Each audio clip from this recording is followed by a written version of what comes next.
এক কথায় অবিশ্বাস্য। কারণ চুয়াটা দরমার উপরে এমন মাটি লেপে ৩৫ ফুট উঁচু একটা মণ্ডপ তৈরি হচ্ছে।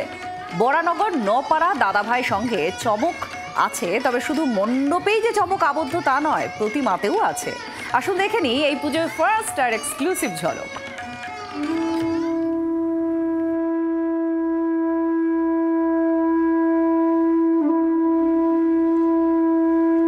বরানগর নপাড়ার দাদাভাই সংঘের দুর্গাপুজোয় এবারের থিমের নাম শিকড়।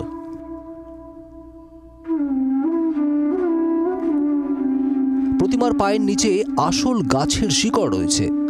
প্রতিমা তৈরি হয়েছে একটি বড় গাছের গুড়ি খোদাই করে। উত্তরবঙ্গের পাহাড়ি ধসে কোনো এক সময় গোটা একটা শাল গাছ খসে পড়ে। পাহাড়ের গায়ে ঘর্ষণের ফলে সেটি অন্যরকম রূপ নেয়। তারপর সেটি সোজা এসে পড়ে তিস্তায়। সেই গাছ সংগ্রহ করে সোজা পাঠিয়ে দেওয়া হয় কালনার সমুদ্রগড়ে। সেখানকার শিল্পীরা সেই কাঠ খোদাইয়ের কাজ শুরু করেন। তাকেই নতুন রূপে সাজিয়ে তোলেন শিল্পী সন্দীপ মুখোপাধ্যায়। প্রতিমাটা তিস্তা নদীতে যে সমস্ত বড় বড় গাছগুলো পড়ে যায়, উত্তরবঙ্গের তিস্তা নদী, সেই গাছ পড়ে যাবার পরে গাছ এবং গাছের গুড়ি নিজেরা একটা শেপ নেয়। সেই গাছগুলোর বয়স কোনোটা ২৫০, কোনোটা ৩০০, কোনোটা ৪০০ বছর। সেই রকম একটা গুড়ি তুলে এনে কালনার সমুদ্রগড়ে এই প্রতিমা আমাদের শিল্পী তৈরি করেছেন। মণ্ডপের চারিদিকে হাজার মুখের সারি, প্রতিটি মুখের গঠন আলাদা। অবয়ব তৈরি হয়েছে কাঠ খোদাই করে।